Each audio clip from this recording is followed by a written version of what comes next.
இந்த நாளிலும் உங்களுக்கான வேத வார்த்தைக்கு நேராய் உங்களை அன்போடு கூட அழைக்கிறோம். இந்த நாளின் தியானத்துக்கென்று ஏசாயா 40 அதிகாரம் 5வது வசனம்.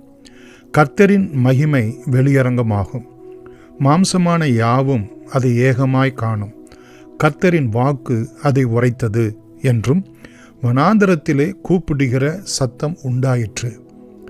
பிரியமானவர்களே, நாம் இயேசு கிறிஸ்துனுடைய பிறப்பின் புண்ணியத்தை இந்த மாதத்திலே நாம் கூடுதலாக தியானித்து கொண்டு வருகிறோம்.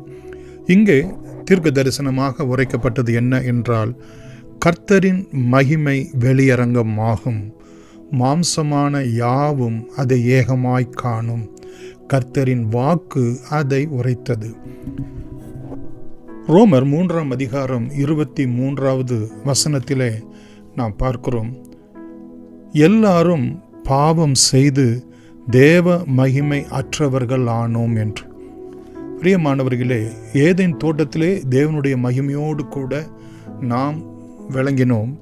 பாவம் செய்தபோது, ஆண்டவருடைய வார்த்தையை மீறின போது, ஆண்டவருடைய வார்த்தைக்கு கீழ்ப்படியாமல் போன போது நாம் தேவனுடைய மகிமையை இழந்தவர்களாக இந்த பூமியிலே பாவத்துக்கும் சாபத்துக்கும் மரணத்துக்கும் உட்பட்டவர்களாய், உலக மாமிசம் பிசாசுக்கும் உட்பட்டவர்களாய் காணப்படுகிறோம். கர்த்தர் நல்லவர், அவருடைய கிருபை என்றும் உள்ளது.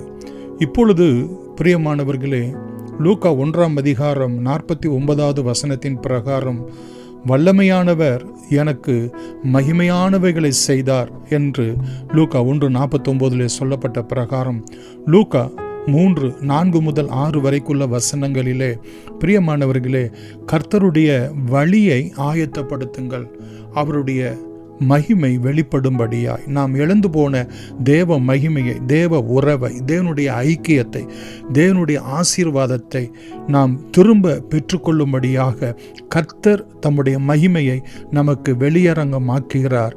அதற்கு நாம் வழியை ஆயத்தப்படுத்த வேண்டும்.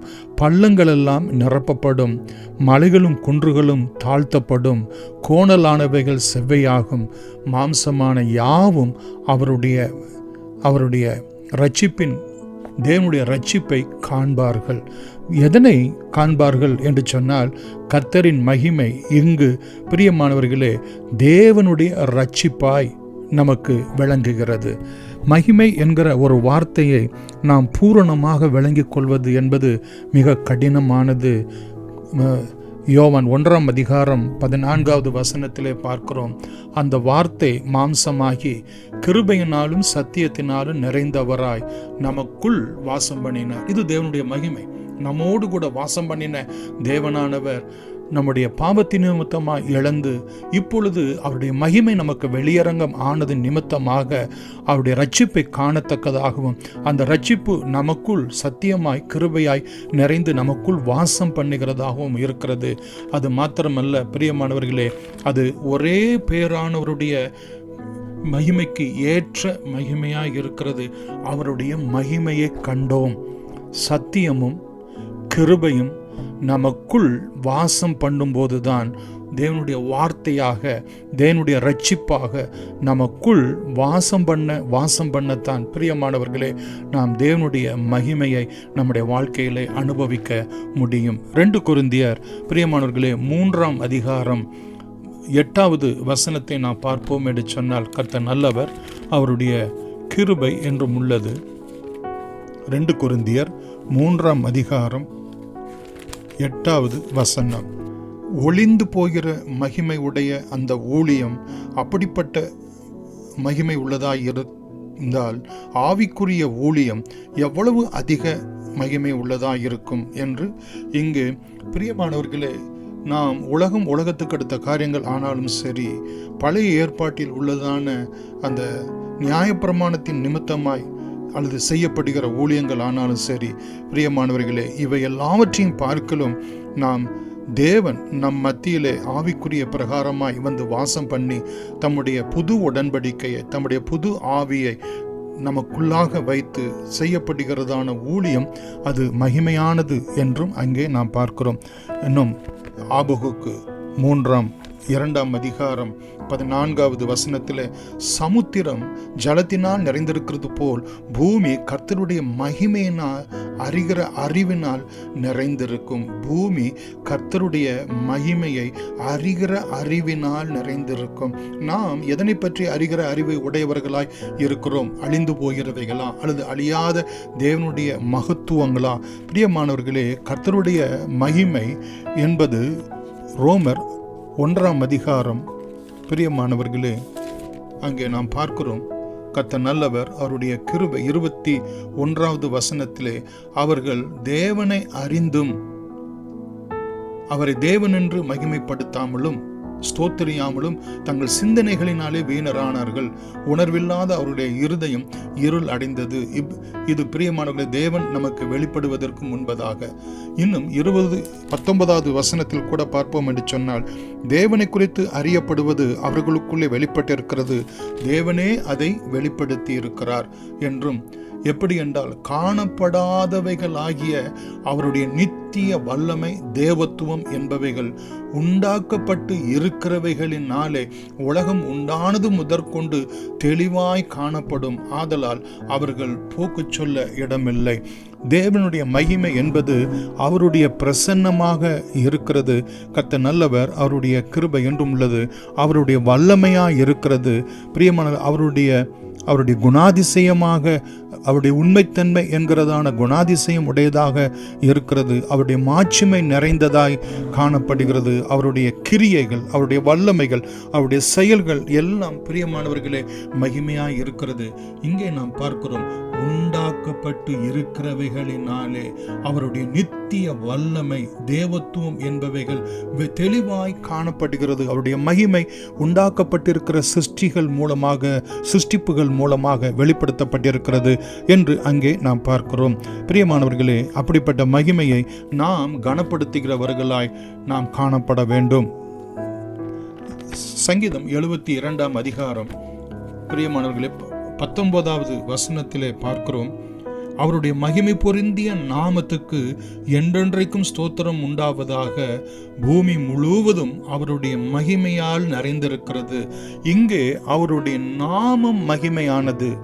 நாம் முதலிலே பார்த்தோம், அவருடைய சிருஷ்டிப்புகள், அவருடைய வல்லமை, அவருடைய தேவத்துவம் எல்லாம் வெளிப்படுத்தக்கூடிய அவருடைய சிருஷ்டிப்புகள் மகிமையாய் விளங்கிற்று என்றும், இங்கே அவருடைய நாமம் அதிசயமானவர் என்னும் ஆலோசனை கர்த்தர், நித்திய பிதா என்று பிரியமான இயேசு கிறிஸ்து என்கிறதான நாமம், கர்த்தர் யாவே என்கிற நாமம். பிரியமானவர்களே, இந்த நாமங்கள் எல்லாம் மகிமை பொருந்தியதாய் இருக்கிறது. பூமி முழுவதும் அந்த நாமத்தினால் நிறைந்திருக்கிறது என்று நாம் பார்க்கிறோம். இன்னும் கர்த்தர் நல்லவர். என்னாகம புத்தகம் 14ஆம் அதிகாரம் 21வது வசனத்திலே நாம் பார்ப்போம் என்று சொன்னால், பூமி எல்லாம் கர்த்தருடைய மகிமையினால் நிறைந்திருக்கிறது என்று என்னுடைய ஜீவனை கொண்டு சொல்கிறேன் என்று சொல்லி அங்கே நாம் பார்க்கிறோம்.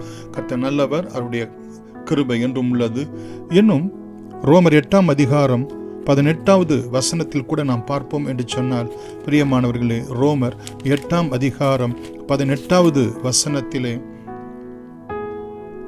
இக்காலத்து பாடுகள் இனி நம்மிடத்தில் வெளிப்படும் மகிமைக்கு ஒப்பிடத்தக்கவைகள் அல்ல. நாம் பிள்ளைகளானால் 17வது வசனம், சுதந்திரரும் ஆமே, தேவனுடைய சுதந்திரரும் கிறிஸ்துவுக்கு உடன் சுதந்திரரும் ஆமே. கிறிஸ்துவுடனே கூட நாம் மகிமைப்படும்படிக்கு அவருடனே கூட பாடுபட்டால் அப்படி ஆகும். நாம் எல்லோரும் நாம் வரப்போகிறதான மகிமை, நாம் கர்த்தருடைய மகிமை ரட்சிப்பாய் பெற்றிருக்கிறோம்.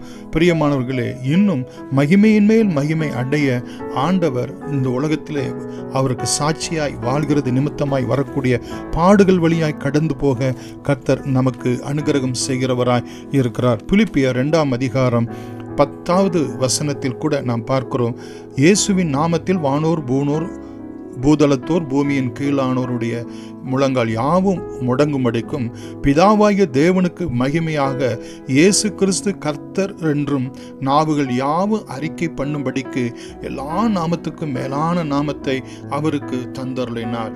வேதத்தில் எத்தனையோ நாமங்கள் தேவனுக்கு சூட்டியிருந்தாலும் இயேசுவே கிறிஸ்து என்றும் இயேசு கிறிஸ்துவே கர்த்தர் என்றும் பிரியமானவர்களை அறிக்கை பண்ணுகிறது. வானோர் பூதலத்தோர் பூமியின் கீழானோர் யாவருடைய முழங்கால்களும் அவருடைய நாமத்துக்கு முன்பதாக முடங்குவது என்பது அது பிதாவாகிய தேவனுக்கு மகிமையை கொண்டு வருகிறது என்றும் அங்கே நாம் பார்க்கிறோம்.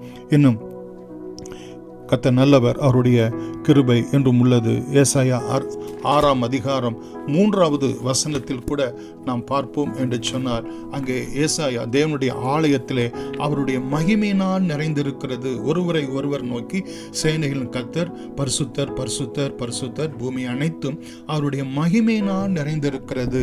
இந்த தேவனுடைய மகிமை பிரியமானவர்களை யாத்திராகமம் புத்தகம் 40ஆம் அதிகாரம் 34 முதல் 35 வரைக்கு அங்கே பலி செலுத்தப்பட்ட போது அங்கே தேவனுடைய மகிமை ஆசரிப்பு கூடாரத்திலே அந்த செக்கினா மகிமை இறங்குகிறதை பார்க்கிறோம்.